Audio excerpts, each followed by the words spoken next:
Welcome, everybody. We're just going to give it a second as the crowds come from the waiting room into the webinar.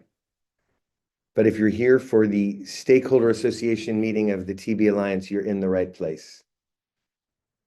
And we'll start in just a minute. All right. I think it looks like people have now entered.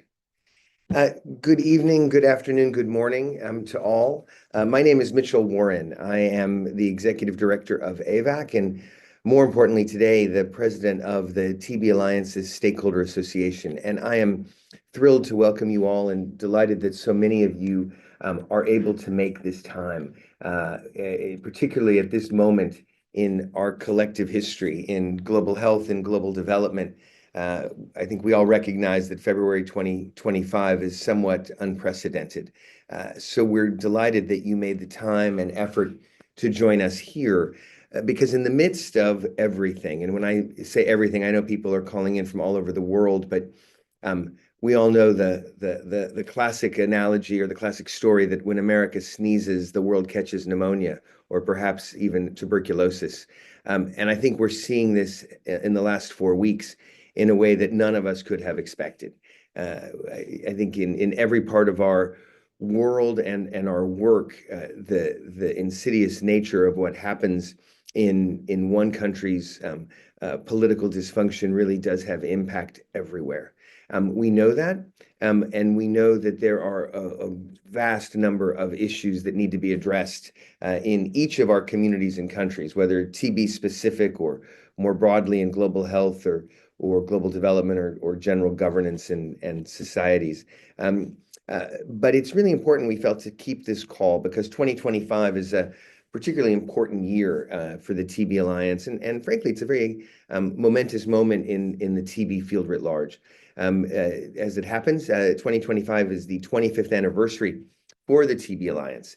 And it's important to reflect on where it was coming from in the context 25 years ago where the Alliance was created to where we are now, and the remarkable amount of progress on the one hand, and the amazing opportunities, which we'll hear about on the call today, but also in the context of 2025 and how we make sure that we don't squander all that has been achieved in the 25 years, not by the TB Alliance alone at all, but by the community, the stakeholders, which is why the Stakeholder Association remains such an important part of the TB Alliance's work. I think most of you, hopefully all of you on the line, are aware of it. But the TB Alliance, when it was founded 25 years ago, one of the first things that came out of a meeting in Cape Town was the so-called Cape Town Declaration that birthed the Alliance. And it specifically birthed as an initial aspect or component of the Alliance, the Stakeholder Association. That is unique in the product development partnerships that have emerged in the last 3 decades. Groups working on any number of drugs and diagnostics and vaccines for a wide number of infectious diseases, each doing remarkable work. But the TB Alliance uniquely has the Stakeholder Association, an opportunity for all of the stakeholders to come together, to influence and inform what the Alliance does and to be part of not just what the Alliance achieves in research and development and now delivery, but also in terms of what the field is doing. So it is a really important moment that we are all here, and to say that the need for collective action and engagement, it's always important, but I think it's clear that where we are today makes those connections, those collaborations, those alliances with a small lowercase a, all the more important. So we certainly are here to celebrate. We also want to spend a little bit of time, and it'll come up a bit toward the end of the call and in some follow-up emails. In the midst of everything, and I am honored to have been able to serve as the president of the association for the last 6 years. I feel rather bookended by difficult moments. I became the Stakeholder Association president, and a matter of months later, the world was visited by SARS-CoV-2 and the COVID-19 pandemic. And now, as I complete my term-limited 6 years, we now face quite significant challenges in the United States and the implications for global health, which I know you all know. Freezes of foreign assistance, stop work orders to organizations all over, including my own, on the U.S. government-funded work. But we know that none of this was possible just because the US government funds things. There are many donors in this ecosystem of global health and development, and we know that these issues don't go away. Just because one US administration makes a dictate, it does not solve for infectious diseases. In fact, I would argue it potentially makes infectious diseases all the more challenging, and the risk of resurgence of existing epidemics and the emergence of new epidemics is actually greater now than ever. So it's why we really need to think as the TB Alliance and the Stakeholder Association, how do we revitalize that? How do we make sure that it is purpose-built for the future, recognizing that the TB community has evolved and the issues are different than they were 25 years ago, and that we want to make sure that the association is serving the best function for the TB Alliance writ large. And at the end of the year, we will be electing a new president of the association, and we want to make sure that we spend this period of the year early on talking about where the field is, what is needed, so that we can help galvanize and hopefully excite many of you on the line to be more engaged as we think about the future. And we'll talk a bit about that. I think if you go to the next slide, I do want to do just a quick run of show for the agenda. We're going to have relatively, hopefully brief presentations from three leaders at the TB Alliance. First, the overall leader, Mel Spiegelman, the head of the organization, talking about innovation to eradicate. We'll then talk about R&D, and Eugene Sun, the lead on R&D, is going to talk about next generation therapies. And Sandeep Juneja is going to talk about the access part. And this is really exciting, I think, for all of us, given that when the TB Alliance was founded 25 years ago, it was about research and development, R&D. And under Sandeep's leadership and the TB Alliance's work, it is now an organization looking at R&D, research and development and delivery. And we will then also get in to time for Q&A. I do want to remind people, if you do have questions as the presentations are going, we're going to try to bundle them to the end of all three presentations. I would ask that you use the Q&A feature in Zoom to put your questions in. We are recording this call and keeping people on mute, so we have a clean recording for those who aren't able to join us. And that is really how we'll take this forward.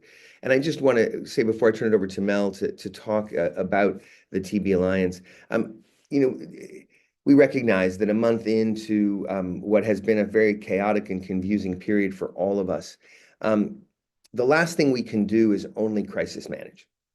The last thing we can do is only focus on what's not able to happen in the short term. I think all of us working in this space need to certainly manage the crisis as it evolves, but also be looking to the long term. And I think that's the nature, and as I think you all know, AVAC works predominantly in the HIV world, a little bit in TB.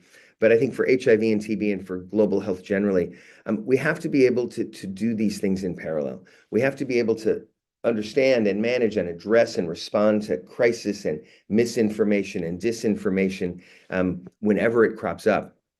But we also have to have a long-term view, because if we don't have that, if we don't think about R&D and delivery, if we don't think about aspiration, I know many people are thinking, I know I'm on a lot of calls these last few weeks where people think, how can I think about ending an epidemic or eradicating TB or doing anything in the long term when it's hard to imagine what next week or next month might look like? And that's actually what I think people who want to destroy our sector think. If we can distract them and paralyze them, they'll win. And so I think for me, I hope that this call and our work through the Stakeholder Association is one of building a resilient response, which has to be about both managing the short-term real threats as they emerge, but keeping the long-term view and the aspiration and the longer-term goals. Because if we don't do that, if we do overcome the short term and haven't planned for the long term, it makes the ability to achieve those aspirations all the harder and much further away. So I hope that together you'll hear today how we might move this forward within the TB space and with the TB Alliance and the TB and the Stakeholder Association, but how we might do that is hopefully a great lesson in how global health builds sustainable, resilient efforts in 2025 for the long term.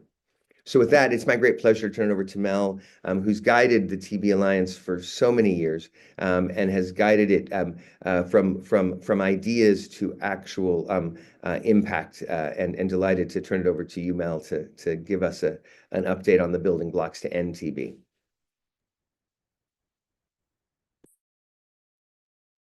Ah, Mitchell, as always, thank you so much for that introduction. But really, I really want to call out Mitchell. Thank you for your years of real inspiring leadership of the Stakeholders Association, your unwavering support of the TB Alliance, but especially thank you and AVAC for your bold actions and really acts of courage during these truly unprecedented times. I think you said it so well. There's no doubt all of us who work in the global health arena, whether now or in the future, are going to face enormous challenges that will require even more resiliency, dedication, truly important partnerships, and boldness to overcome the challenges that we all face. But I think like so many of us now are confident we will succeed in the long run. And frankly, that confidence is only possible because of the commitment and dedication of all of us on this call now and others who couldn't make it. So, with that said, though, let me now turn to how I originally imagined we would be opening this event when it was scheduled months ago. And that is to look back a little bit at where we have come from over the past 25 years, and obviously, more importantly, really, where we plan to go. Hard to believe 25 years can go by pretty quickly. It has been 25 years since the birth of the TB Alliance. As Mitchell noted, the TB Alliance was founded in South Africa, really is almost an aspirational hope to turn around the truly dire situation at that time in the world of TB therapeutics. There had been decades-long drought with almost no progress in TB treatment and, for all intents and purposes, a barren pipeline. Some of the highlights of the progress that's been made since then, as noted on this slide, include, first of all, just building an organization truly from scratch. From the beginning, however, the constant goal was to mobilize a global network of partners. And we were always intended to be a product development partnership. And each one of those words really carried the essence of the TB Alliance. The network of partnerships has now grown and grown to span hundreds, really hundreds, from both the public and private sectors, civil society, academia, national and global health policymakers, bilateral organizations, multilateral organizations, but probably most importantly, communities that have been affected and are affected by TB from around the world. Building the largest portfolio ever of new TB drug candidates and products in history that spans the full spectrum of now both really R&D or D&D, discovery and development, as well as the last D, delivery, marketed products, has been now, I'm really happy to say, a hallmark of what's been accomplished. But this has only been possible because of the extensive network of the partnerships that have been developed and that really are emphasized by the Stakeholders Association, by all of you on this call. Now, very importantly, spearheading the transformation of how TB treatments are developed has been a real important, again, accomplishment, I think, that we all can be proud of. We really conceived and promoted a whole new paradigm of TB regimen development rather than focusing on single drugs. And that has been really critical in the progress made to date. And I'm really happy to say it's really become the norm for all TB product development on the therapeutic side. But most importantly, however, has been not just the development, but the rapid introduction of these new and impactful products that reach those in need.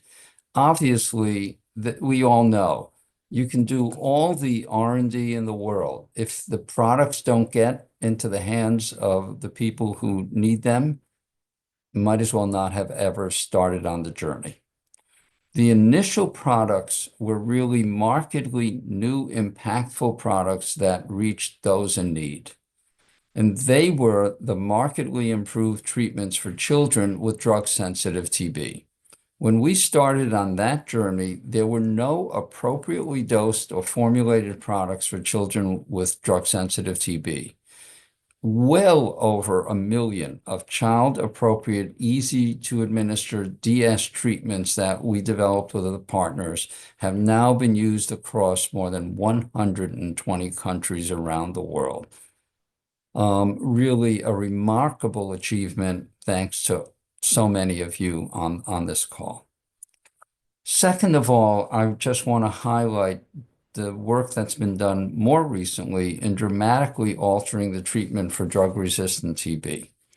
The development of not just one novel drug, pertominant, but developing it in a fixed regimen that accomplished simultaneously shortening the time to cure to 6 months, increasing the cure rate to 90%, same as what we have now for drug-sensitive TB, achieving this with only 3 or 4 orally daily administered drugs while simultaneously decreasing the side effects. And what I really, again, emphasize, rolling out this treatment globally faster and more widely than any previous TB treatment in this century, if not ever before. I think that is really something we all can be really proud of. But I would be totally remiss in not calling out that all of these accomplishments, as I think all accomplishments only in the world, have only been made possible because of a team of experts within and outside of the Alliance, passionate about the mission, dedicated to the cause. And this, the family of partners represented by all of you, the stakeholders, represent the necessary ingredients that have led to success. But now I want to turn attention even more importantly to what we see in the future. So if I can have the next slide. Our goals now, looking into the future, are even much, much more aggressive than what has been accomplished to date. And to cut to the chase, with the ongoing R&D work that harnesses a promising portfolio of more potent drug candidates and regimens, and couple that with innovative technological platforms, we plan, and I always like to quote from my personal favorite TV series, Star Trek, to boldly go where no one has gone before.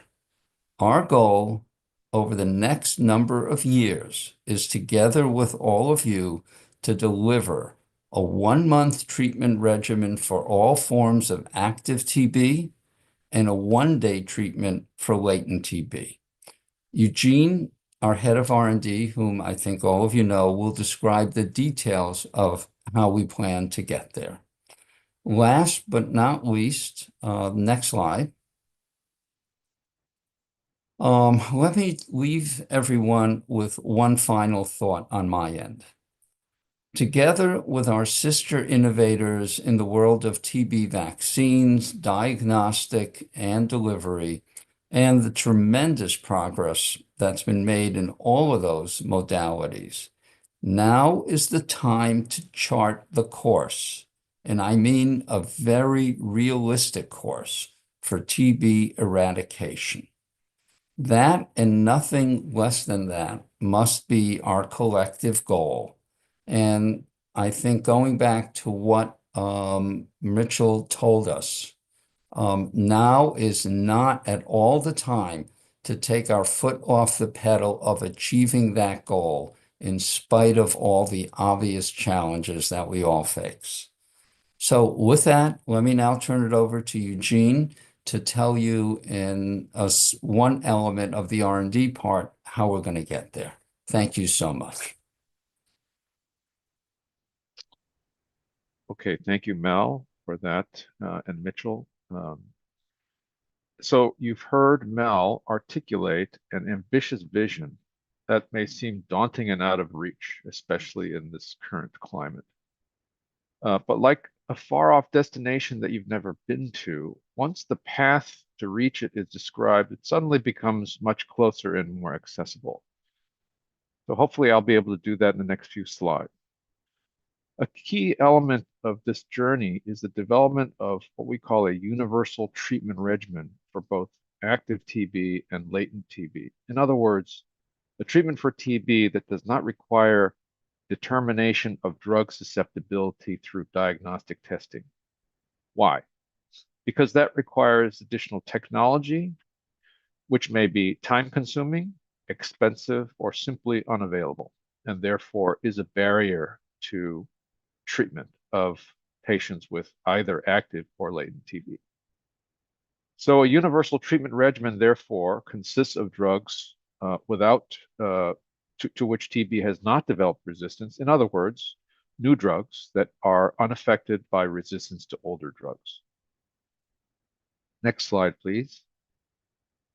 So this obviously requires an R&D pipeline. And what I show here is the TB Alliance R&D pipeline, which is a subset of the overall drug pipeline across other product developers and TB researchers. These are the compounds that are in development in our pipeline, as well as earlier stage research on novel targets and novel mechanisms that will lead to novel compounds that will then, hopefully some of which will progress to become novel products. So through this effort, we hope to achieve a steady stream of new drugs, and I will be highlighting a few compounds in our pipeline. Next slide. Equally important as our R&D pipeline is our portfolio of collaboration partners, which Mel and Mitchell have alluded to. These include numerous philanthropic foundations, government agencies, academic institutions, pharmaceutical companies, and other product development partnerships. So we acknowledge and are extremely grateful and dependent on these partnerships to continue to be productive. Next slide, please. I highlight here one of our most advanced compounds in development. We call this compound TBAJ876. This is a next generation compound of the same class as bedaquiline, which has evolved into a drug that anchors most treatment regimens today for drug-resistant TB. 876 is more potent than bedaquiline and does not prolong the electrocardiographic QT interval, which requires screening and monitoring for patients that receive bedaquiline. 876 is currently in clinical stage development, specifically in phase 2, and is being studied as a component of a regimen that includes pretomanid and linezolid, 2 approved drugs. This 3-drug regimen has the potential to become a universal regimen, i.e., able to effectively treat TB regardless of its susceptibility to rifampin and other older TB drugs. And because of its improved potency relative to bedaquiline, it is likely that it will be effective against TB to which bedaquiline resistance has evolved, which we are starting to see as bedaquiline usage increases. Next slide, please. So a little bit about drug development. Trial design efficiency is one of the challenges, one of the many challenges of developing TB drugs. The amount of time it takes is very long, and TB drugs sit in the pipeline for many, many years. Phase 2 typically involves several studies that examine dose, combination regimens, treatment duration, and other variables, often sequentially in separate studies that are months in duration. With 876, we have designed a trial that explores dose and duration in the context of a combination regimen, therefore greatly shortening the development time and the expense. This trial has enrolled quickly, has completed enrollment a few months ago, and should provide data on this important compound this year that will inform its further development. A second key development goal is to shorten the treatment duration, thereby reducing the burden on patients and minimizing the opportunity for non-adherence, which can lead to the generation of drug resistance. Having more potent drugs such as 876 is one way to achieve that. The second way is to incorporate long-acting injectable formulations, or LAIs, which shorten the duration of treatment administration, but preserve the duration of treatment effect due to the prolonged drug levels that can be achieved. So if you have a long-acting injectable formulation of a drug that lasts, say, 30 days, a single injection can replace 30 days of oral pills. LAIs are not new, having been used in the contraceptive and neuropsychiatric fields for many years. Most recently, LAIs were introduced in HIV treatment, for example, the compounds cabotegravir and rilpivirine. Not every drug can be made as an LAI, as particular physical and chemical properties are required, such as dose and solubility characteristics. But we are working on several compounds in our portfolio, as are others in the TB field. And preliminary data on these compounds is extremely encouraging. We have shown, for example, that some compounds can have a sustained pharmaceutical effect and pharmacological levels for 2 to 3 months. A third potential strategy illustrated on this slide is to shorten treatment by recruiting the human immune system to more effectively rid the body of TB. It is still early days, but it is a strategy with potentially great promise, which we are also invested in exploring. Next slide, please. We're intensely focused on the goals I've discussed, discovering novel compounds that are safer, more effective, advancing universal regimens, and shortening treatment, all with the purpose of providing the tools needed to eradicate TB. It is also the case that there are opportunities to contribute to and learn from adjacent mycobacterial diseases, and here are 2 examples. Q203, otherwise known as Telasabec, is a recently in-licensed drug that has demonstrated clinical activity against TB, but also profound preclinical activity against Buruli ulcer and leprosy, 2 diseases caused by other mycobacteria. Similarly, our work in novel oxazolidinones, of which linezolid is the prime example, has resulted in compounds that are active against non-tuberculous mycobacteria such as Mycobacterium abscessus and Mycobacterium avium, which can cause chronic respiratory infections that are extremely difficult to treat. So devoting a small effort in these areas when specific funding is available allows us to make significant contributions to related diseases and also provides the opportunity to learn from these adjacent disease areas. Next slide, please. But our main focus remains tuberculosis. We have traditionally been focused on treatment of active TB.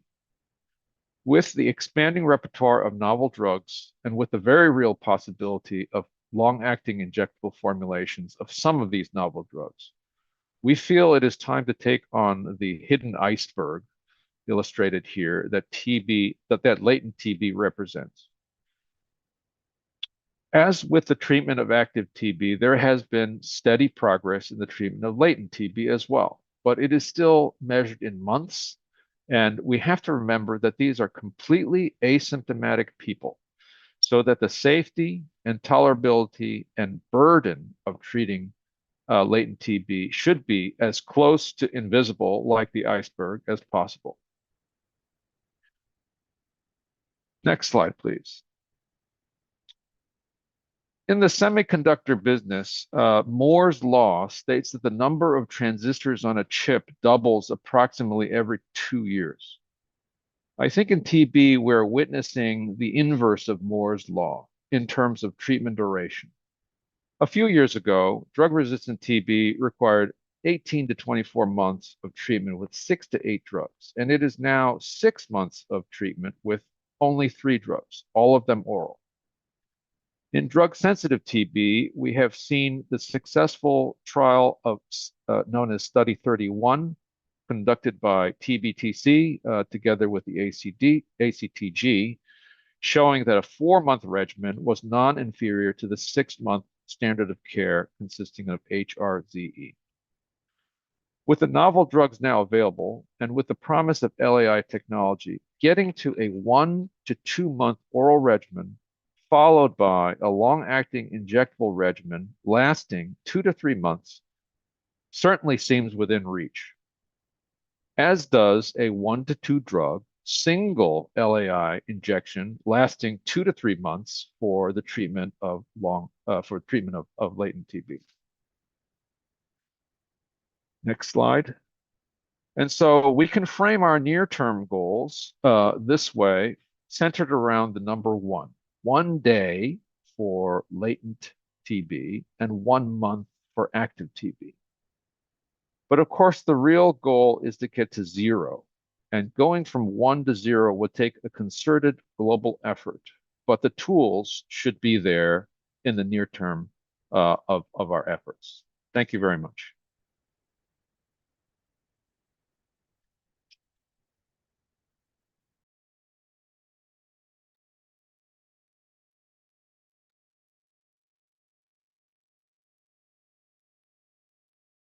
Good morning, good afternoon, everyone. And thank you, Michelle, Mel, and Eugene for setting this up to talk about delivery. And thanks everyone for joining. And I know there are attendees from all around the world from different time zones, so appreciate your time listening to us. As Mel alluded, disease eradication is not only about developing health innovations, but also ensuring that they reach all who need them. And reaching people worldwide to save lives and livelihoods is why we do this work, and which is no less complex than developing new technologies. And TB Alliance has been diligently, especially so in the last few years, working on access innovations to dramatically increase the speed at which innovations reach people who need them. So that's what I will speak about today, about the delivery effort of TB Alliance. And with that, to introduce myself, I'm Sandeep Juneja. I head the delivery piece of TB Alliance as the head of access. Next slide, please. So when planning for access to Predominate, we developed a comprehensive strategy broken down into different phases of the drug's life cycle. Our work began years before regulatory submission of Predominate through early engagement with countries to understand whether the treatment will be well received and what was needed for a successful introduction.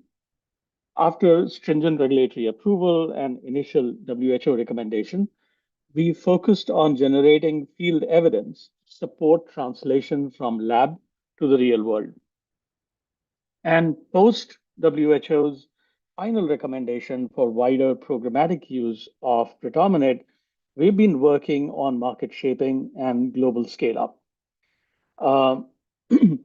This systematic approach in a large number of countries has helped foster numerous initiatives and collaborations with a large number of partners, too many to name here, but acknowledged, have helped create a truly global momentum around BPAL, BPAL-M regimens, resulting in the fastest ever rollout of a new TB medicine in modern times that I'll speak about. Next slide. So while we have carried out directly projects to support access to the BPAL, BPAL-M regimens in nearly 20 countries um, that account for about 70% of the global MDR-TB caseload, we have been supporting countless other countries and experts around the globe, directly or indirectly, with knowledge and information to enable them to use these regimens. This has resulted in well over 100,000 treatments of predominant being procured in the last year, in 2024 alone. This is equivalent to more than 60% of the current annual global need for MDR-TB medications, and that is only within the second year since WHO's recommendation for programmatic use. This is the fastest ever I have seen happen in the field of TB. And And this is even more important knowing that this 60% penetration is without full contribution from the BRICS countries, which together account for about 60% of the global caseload. Among the BRICS, South Africa was first off the block and is scaling up BPAL-based regimens towards universal coverage, near universal coverage in South Africa. India and Brazil have begun implementing BPAL late last year.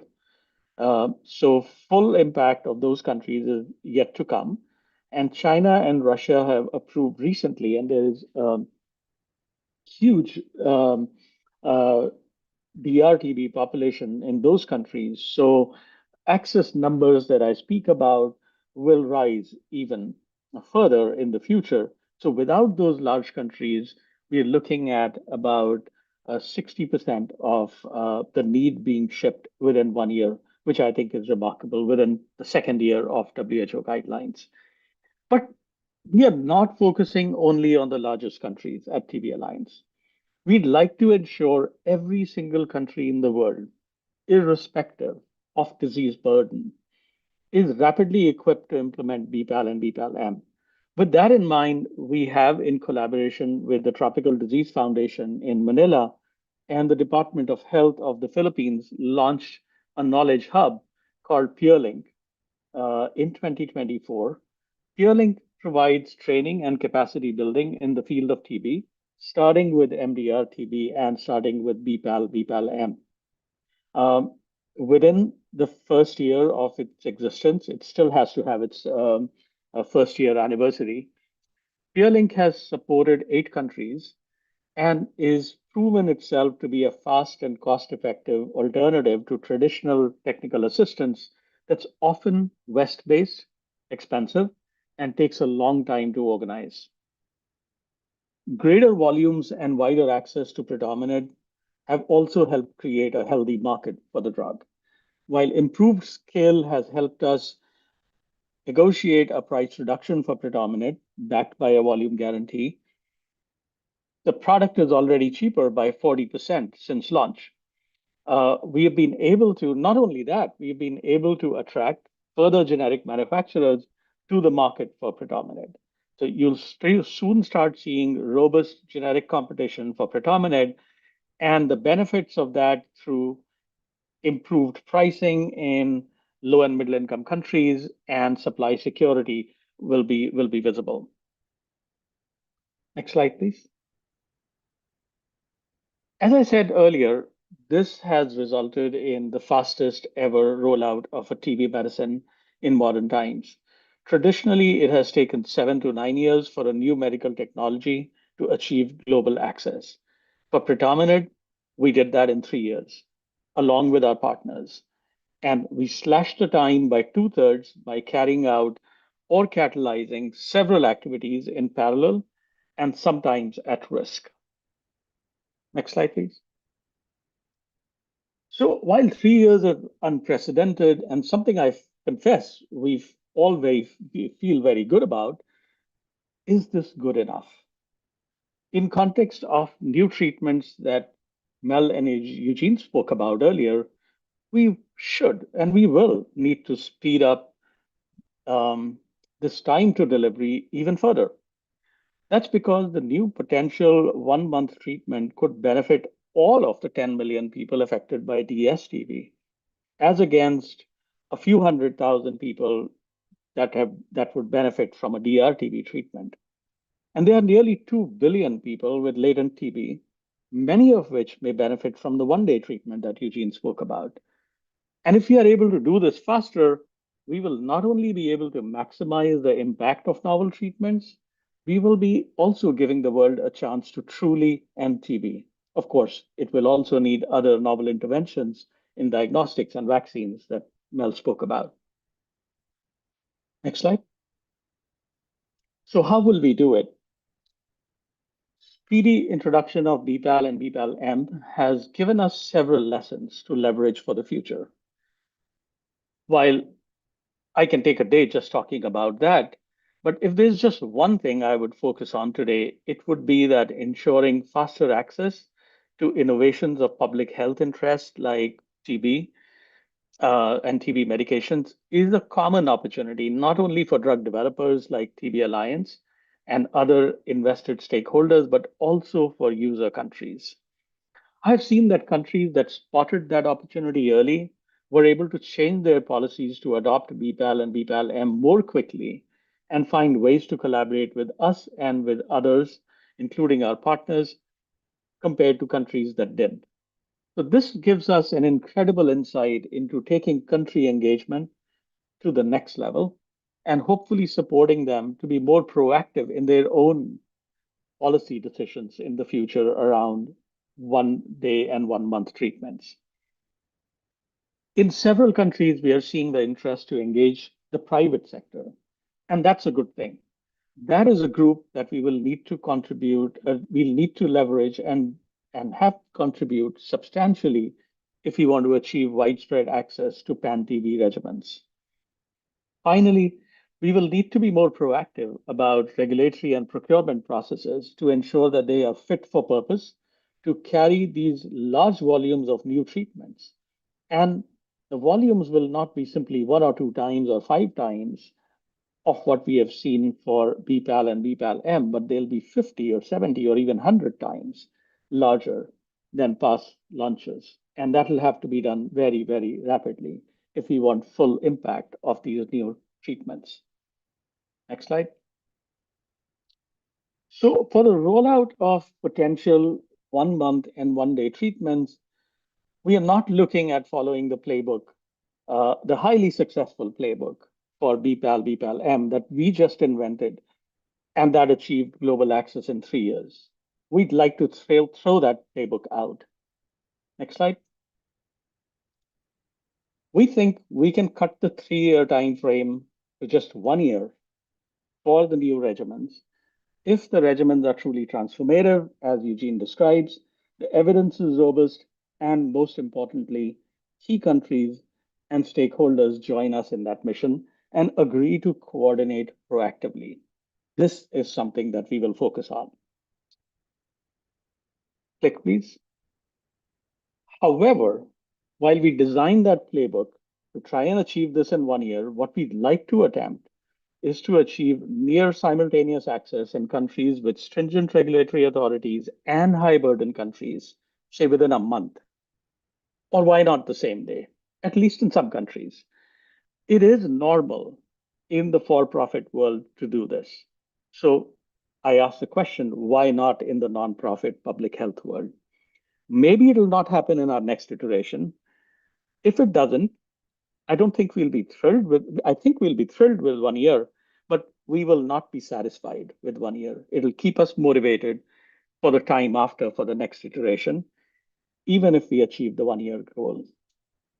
So that's what we are setting ourselves up for. That's what we are aiming for, and look forward to continued support of our stakeholders. With that, I'd like to pass the baton back to Michelle.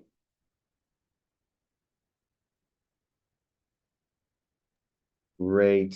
Sandeep and Eugene and Mel, thank you all for 3 terrific overviews. And I have to also commend you for your punctuality. You all kept well to time, which is great because it gives us lots of opportunity for discussion. And really delighted to get some of the questions already. I want to encourage people to keep asking them. Feel free to put them in the Zoom feature. We are very keen to really get a conversation going. We have a couple of great questions to start. Let me, Sandeep, Mel, and Eugene, feel free to come on camera if you want. And let me start. There's a question, actually, Eugene, for you. And again, apologies if I mispronounce people's names. Randall Revis or Reeves. The poor tolerance and toxicity of linezolid make BPAL difficult for individuals being treated and their providers. Would sutezolid be better? It seems to be moving slowly down the pipeline. Why is that? So a couple of questions bundled there from Randall. Sure. Thank you, Randall, for your question. I think several comments to address to address your question. I think the first is to say that certainly linezolid toxicity has been an impediment when used for a long duration at high doses, as we did initially in the NICS-TB study. Remembering, though, that we were treating desperately ill patients with extremely high mortality rates in that study.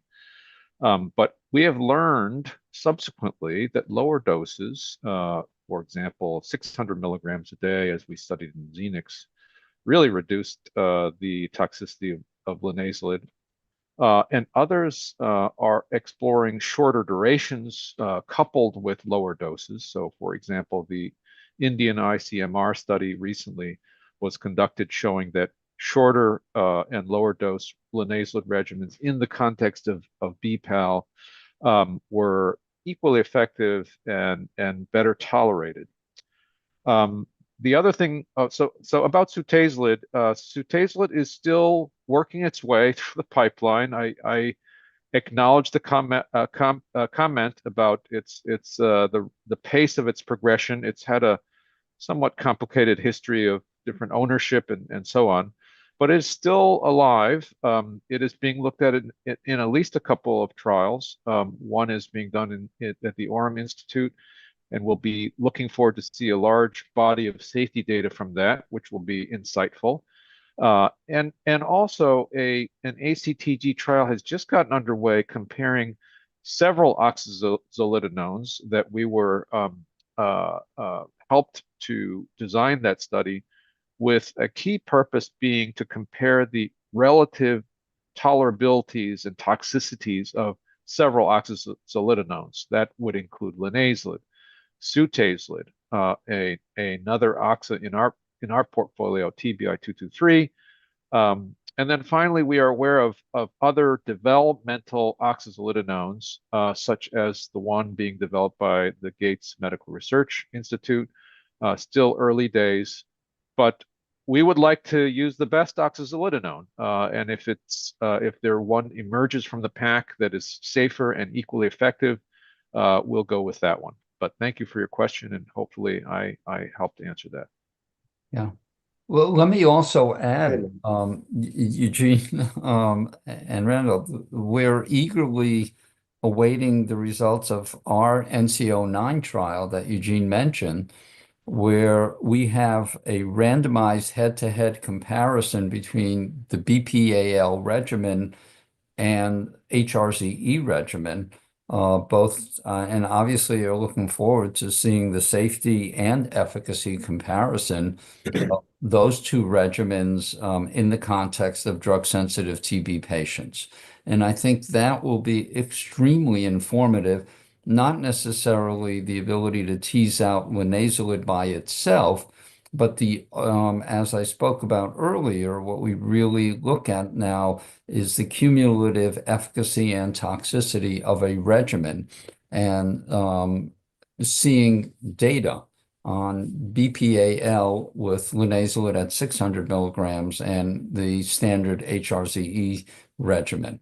So, yeah, I think clearly getting a more efficacious and safer linezolid or oxazolidinone would be great. And I am cautiously optimistic between all of the compounds in the pipeline that we will see data around that. However, this question also highlights the issue that's been a major issue even before the last events of the last month, and that is the primary reason for the slowness of Sutazolid development has been a lack of funding. It does not have a quote corporate sponsor that has, you know, those sorts of resources to put behind it. The granting environment has gotten much more difficult, obviously.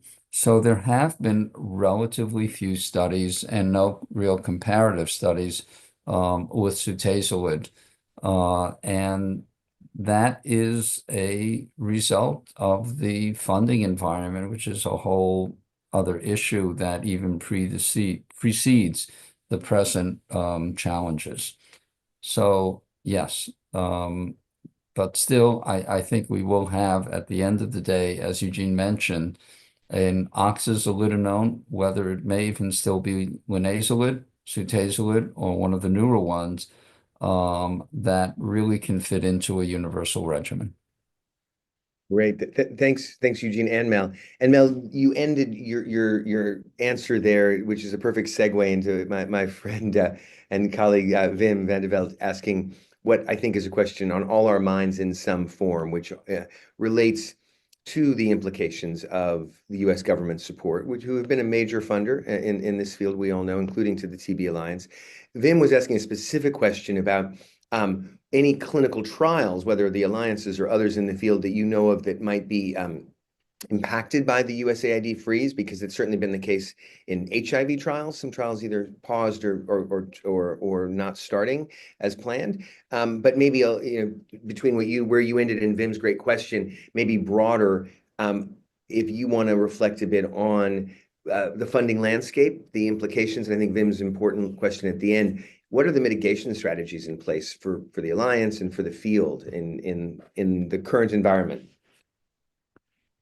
Yeah, as always, a great question, Wim. We at the TB Alliance, first of all, have not either slowed down or stopped any clinical trials because of the recent changes in funding. Whether that can continue in our part, we will see. But we have been fortunate through a combination of issues in not having to either slow down or stop any of our trials thus far. Unfortunately, that has not been the case through information that we've gotten from a lot of partners, etc. And I really don't feel comfortable going into the specifics of other organizations, but certainly it has impacted the clinical trials that are ongoing, sponsored by other organizations, either and most of those that I'm aware of are clinical trials that were in the hopper to be started and are not being started on time, on schedule, etc. Because I think we all know the ethical obligations of starting a clinical trial usually include being able to finish that clinical trial. So yeah, to the best of my knowledge, the effect has been felt by various organizations around the world.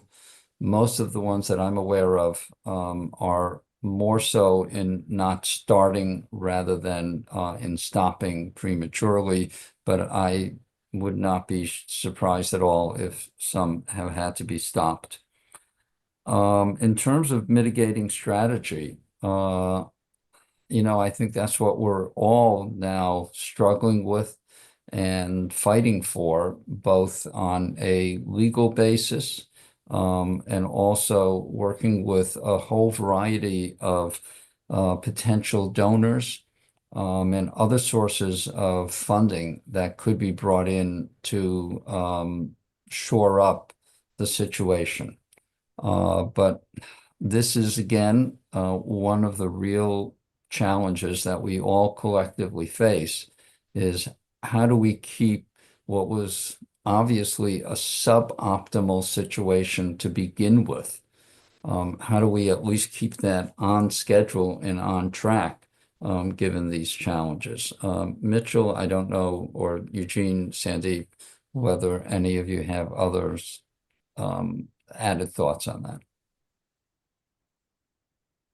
Well, Mel, it'd be really helpful to hear. Maybe I'll just add a piece to maybe connect. And it's funny, Vim and I join a lot of calls across global health advocates generally, and certainly in the HIV space. And the one reflection I might add is that we obviously have to be monitoring, particularly the trial issue. And I will tell you a couple of trials funded by USAID that in the HIV prevention space were stopped in what I regard as an unethical way. No fault of the investigators, the partners doing the studies, the agencies that were the organizers of those studies. It's entirely the fault of the U.S. administration. And it's real, and I think all of us need to monitor that. But the bigger picture too, I think, is that we obviously are going to fight, all of us, I think, to get funding reestablished and flowing. And USAID has been a critical partner, certainly in TB research and development.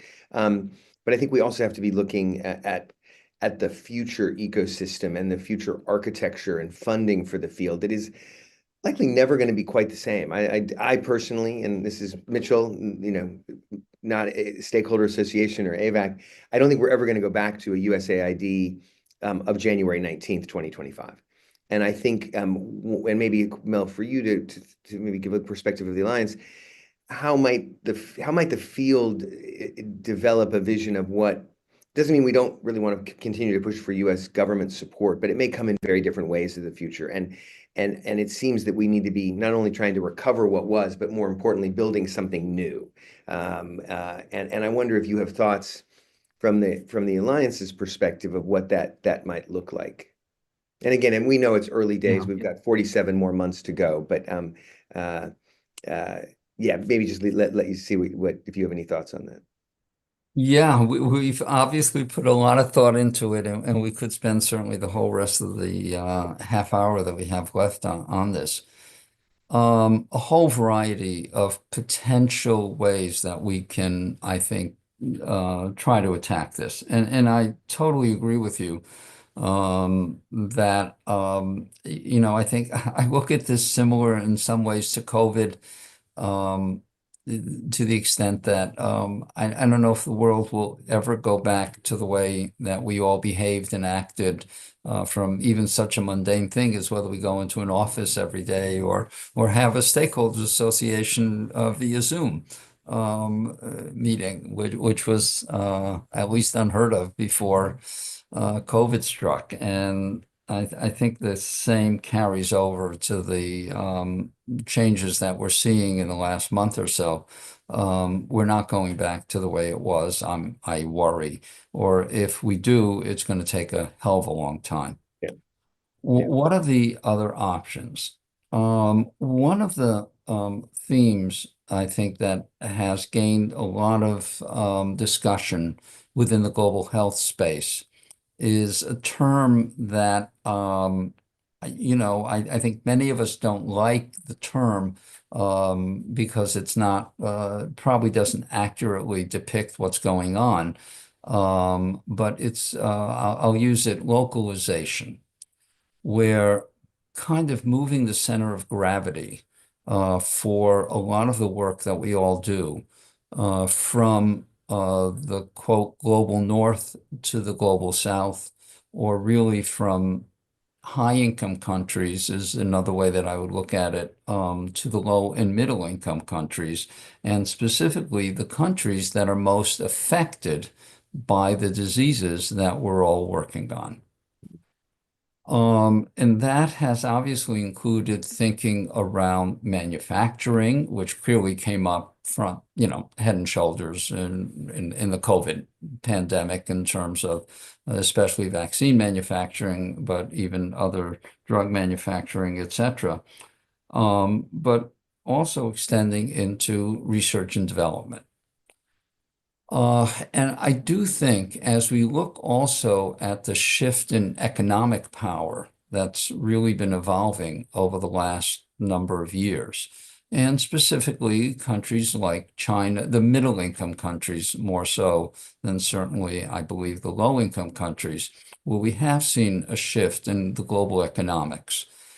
And I do think that presents opportunities to really begin to think of innovative ways that those countries that are most affected by the diseases that we work on, and this would be different for all countries, because fortunately, not all countries are all affected similarly by the neglected diseases of poverty. But specifically, if I look at a disease like TB, which obviously is the one that we focus on, between the middle income countries of India, China, and Indonesia, we have the number 1, 2, and 3 countries that share the greatest burdens of TB in the world. And those are countries that have been doing more and more in terms of support of their populations with TB, but I think can even step up to do more, even in the R&D space, which has been relatively less than in the delivery space. And that can take many shapes and forms. It doesn't have to be the same shape and form that a USAID type of help took. It can be more local, national, regional, but I do think that's just one example of where we can see an evolution in the landscape of how do we evolve to change the whole funding or the whole landscape of how do we get the work done. Yeah. Similarly, I look at the issue of philanthropy. And, I give the Gates Foundation, Bill Gates specifically, all the credit in the world for the attempts that it made to expand living pledges around the world. But, and frankly, I'm not sure how successful that was in attracting high net worth individuals, which now there are many in country. There are not an inconsequential amount of billionaires residing in India and China. And the whole issue of philanthropic donations or philanthropic contributions in countries which now have spawned a huge amount of wealth. But that philanthropy has mostly been dedicated to other areas, not areas such as R&D or the sort of work that we do. That, I think, is another target that we need to focus on in terms of that evolution to get more resources into the ultimate eradication of neglected diseases of poverty. Again, conscious of the time, and just a couple of examples of where we've been thinking about and looking into how can the ecosystem change to accommodate what is probably going to be a permanent shift. It's super helpful, Mel. And it's going to be a conversation clearly we will all be having for a long time. Yeah. Let me pivot to a couple of additional questions that have come in that are super. I want to go to Sandeep to you and Duka Ozor, and again, apologies if I mispronounced, from a community organization in Nigeria, and their work is focused on house-to-house outreach. But Duka's wondering, what about the expected timeline for the availability of the new regimens you're describing in Nigeria? I know certainly every country is probably interested in what about us, but I think Nigeria is such an important country. I wonder if you can speak to that. And also Nduka was asking about the fast track the cure request for proposals, if one of you could speak to that too. But so maybe about first Nigeria and access. Sure. Maybe I'll start with part of our work that's still in process, that is getting BPAL in the hands of all people who need them. It's still not there. I spoke about 60% shipments, but shipments covering 60% of the global need in 2024. So we still have a long way to go. And before those shipments percolate down to actual patients will still take some time. But based on the information we have, it was among the first movers in the world to implementing BPAL and BPAL-M. And they've been putting a lot of people on treatment on BPAL. They procured nearly predominant and BPAL worth nearly 60% of their MDR TB case notifications in 2024. So that's a very good start. So I expect a lot of people in Nigeria will start benefiting from the regimen in the near term. We were involved in a training and capacity building exercise in Nigeria in mid 2024. In where physicians, TB experts from all provinces of the country came for that training. So the capacity has been built. And about, if you mean, Duka, about the novel 1 month and 1 day treatment, that's still in R&D stage, and that is, I think, still a few years away. But we'll keep you updated on that. I'm sure in subsequent SHA meetings. About the Fast Track the Cure initiatives, if you submitted a response to our RFP, thank you very much. Really appreciate it. It was heartening to see a very large number of proposals that shows the engagement in the community to do that kind of work, to support implementation of BPAL and BPAL around the world. So we are swamped with those proposals. We are grateful for those. We're in the process of finishing our assessment, and we are hoping in the next 1 or 2 months we will be able to communicate with the community organizations that we would be able to work with further. So please watch out for a communication from us. Great. Thanks for that, Sandeep. Eugene, one of the things you mentioned, and I think has been talked about in the field a lot in the last couple of years, is the potential for a long-acting injectable treatment. And as someone who works in HIV prevention, obviously long-acting is very much front and center in our minds, and one of the best opportunities. Two quick questions, maybe you can take in combination. One, in TB, in the early days, the idea of the regimens were to move away from injections to oral. And now we're saying, oh, it's great, we have long-acting injectables, and wondering about your perspective on, will some people perceive this as going backwards, and how might we mitigate that? And the second piece is, because of the incredible advances, certainly in HIV just in the last couple of years, curious about the interface between, and though the two HIV products were developed by innovator companies, large pharma, ViiV, part of GSK, and Gilead Sciences. What's the interface between the TB community, and those products are very different, intermuscular versus subcutaneous. What's the learning process back and forth, given that we have some very real-time experiences in product development? It may even go to Sandeep to access issues. So I wonder if you want to Sure. give some comments on injectables. Yeah, thank you, Mitchell. And the first question is a great question, which you could say, if the LAI technology is successful, as we hope, how do you prevent the whiplash of just finishing telling people, you don't have to take those nasty injectables anymore, it's all oral, and then going back and saying, okay, now the way to do it is with an injection. And so that, I think, illustrates the challenge of patient acceptability. And for something like injectable drugs, it's actually fairly cultural.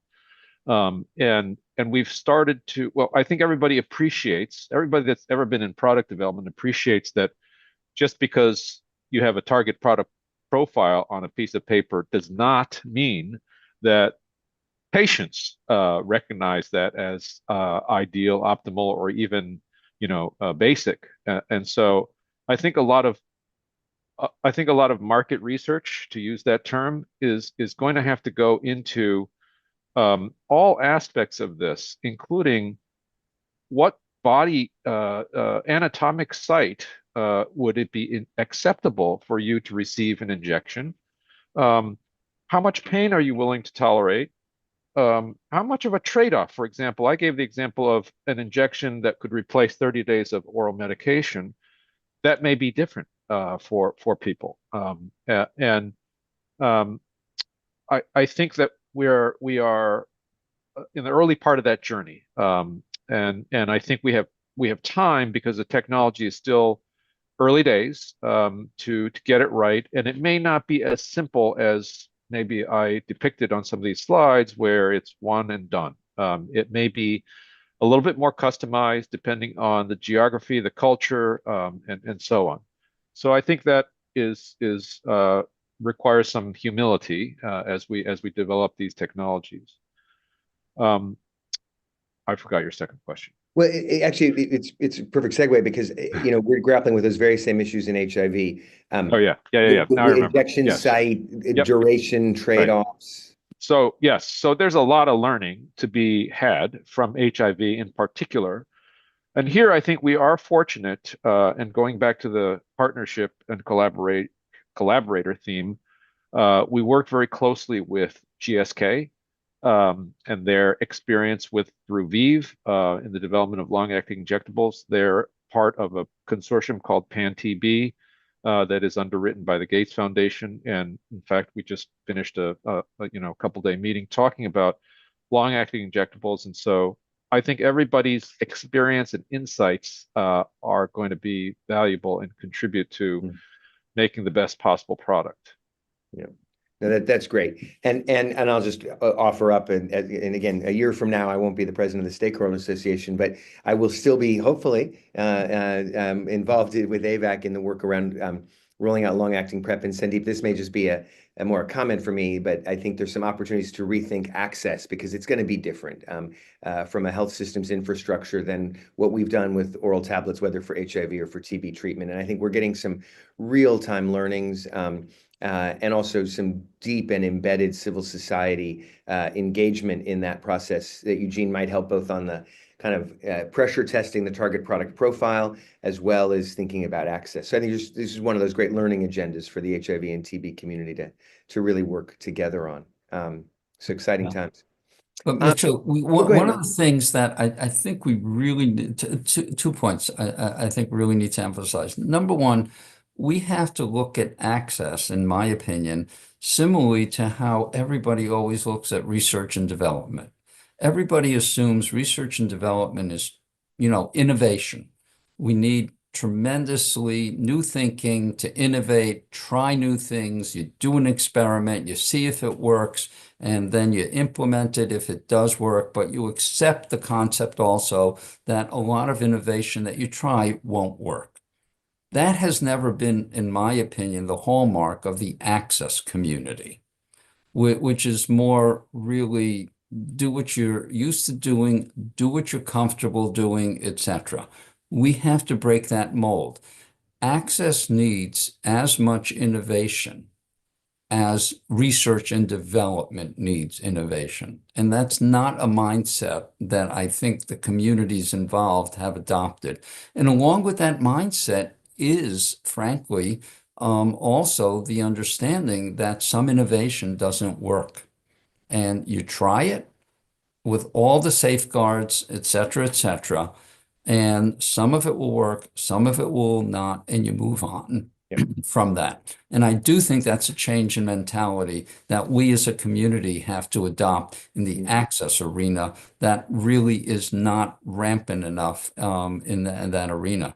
I think also to supplement what Eugene said on the issue of injectables.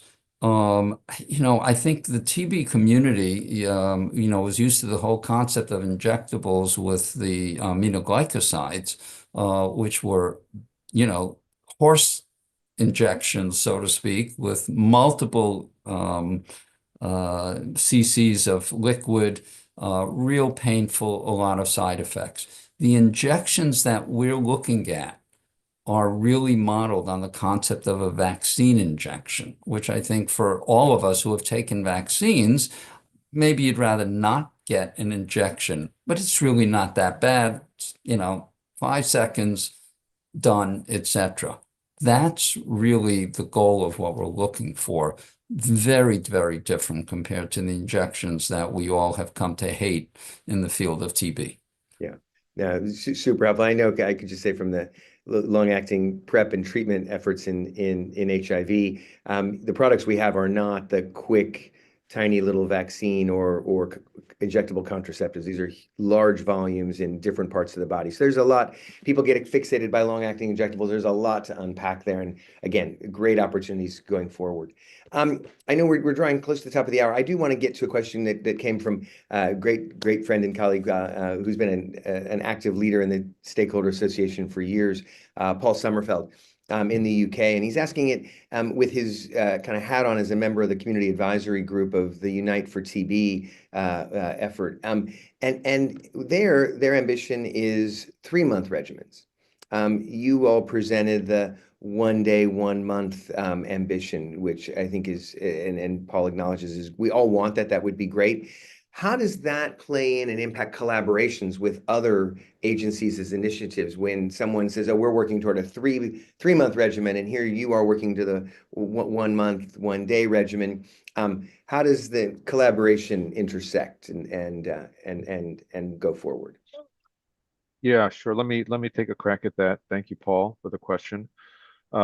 We work within Unite for TB, as you know, so we're not aware of everything they do, but I think we shouldn't get too fixated on the exact duration because we don't really know. Not every drug is the same. Not every combination is the same. I think we all agree shorter is better, and so I don't think in that regard we differ in any way with Unite for TB or frankly anybody else working in the TB space. No one is arguing for longer. No one's being particularly dogmatic about, here's the threshold. If you don't get to X number of weeks or months, then you're out of the picture.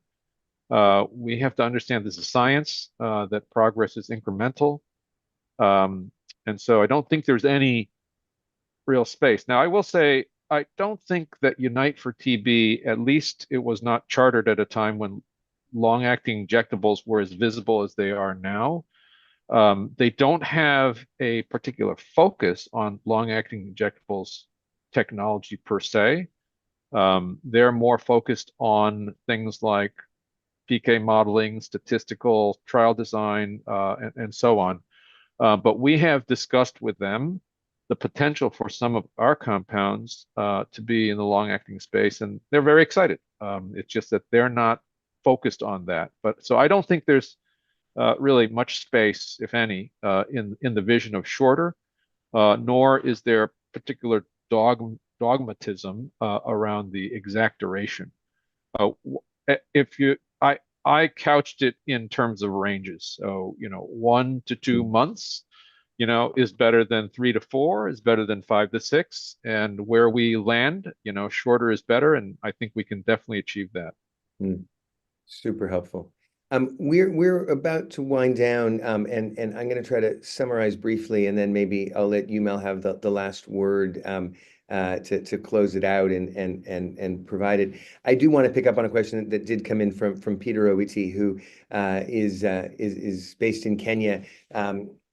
We're in part of the community delegation of the Stop TB Partnership, and Peter, I just want to acknowledge the importance of your question about how affected communities and the delegations in these agencies can advocate, particularly for the uptake of new innovation, particularly when USAID was one of the main donors, and that work, at least right now, is paused, and we don't know its future.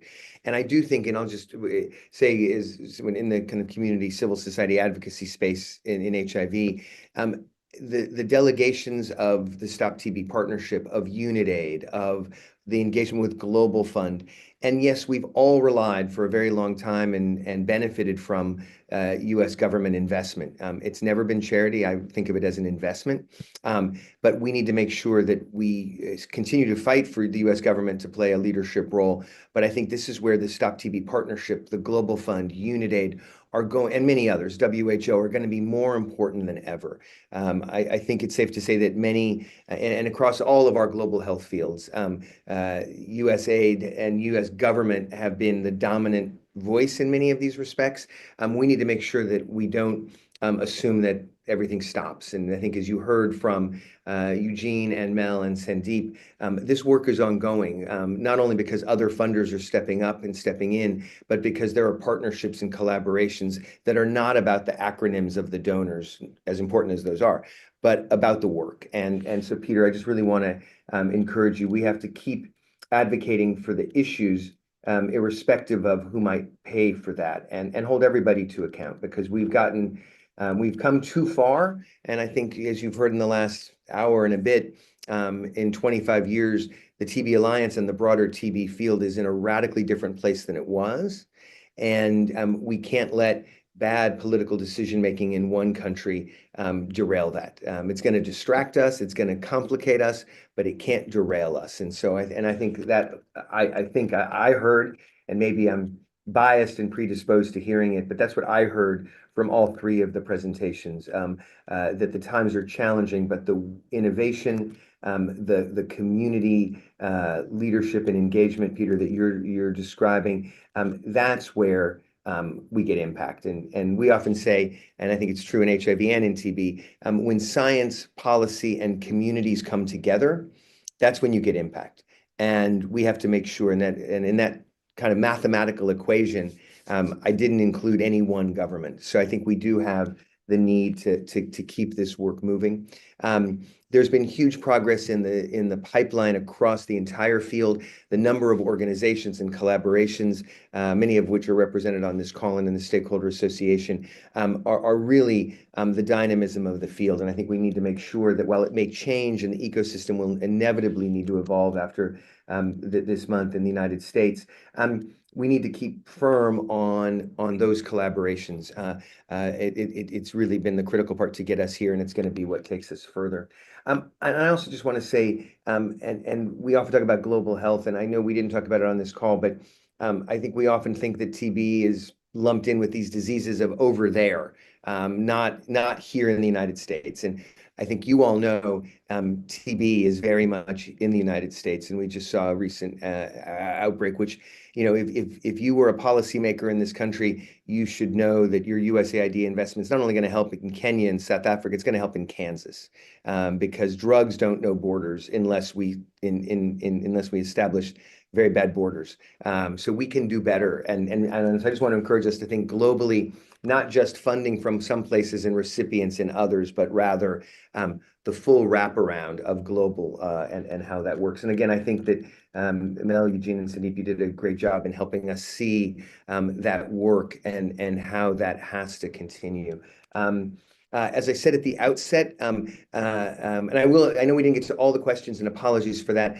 There will be a summary of this call and the recording, and we'll send that out to the full association, so your questions will get answered. If you have new questions for the association or for the TB Alliance after the call, please do be in touch. I really want to thank Stephanie Seidel, who really makes the magic happen of the Stakeholder Association. So please do be in touch with us and let us know if you have questions. We will also be following up in the next weeks and months about the evolution of the association as an entity, but also in its leadership, and the role of president of the Stakeholder Association is an important one, not just for the association, but it does, and I've been very privileged to represent the association as an ex officio member of the board of the TB Alliance. And so it's really important that over the next several months we think about the leadership of this association going forward, so that not only is the association driven well and perhaps better than I have, but certainly that there's representation at the TB Alliance board, because it's been a huge education for me and a pleasure to be part of those conversations and to see this work unfold. So I really want to thank all of you for joining in the midst of madness of our world, taking the time for 90 minutes to know that we are not done with TB, and we're not going to stop doing this work because of a stop work order of one of one misguided administration. We're going to keep this work going because we have to. And with that, Mel, I think I'll turn it back to you to close us out and any last thoughts. And again, just great thanks to the three of you and to everybody. No, I just want to thank everybody and you know, not just for the past, but really in advance for the future. We really, together, we will overcome. And I just want to thank everybody, certainly the donors listed here who are becoming even more important. USAID was only one of them, and hopefully many, many more to come. Thank you all and look forward to seeing everybody, I hope in person in the fall at the next Stakeholder Association meeting. Thank you. Thank you. Cheers, everybody. Thanks again.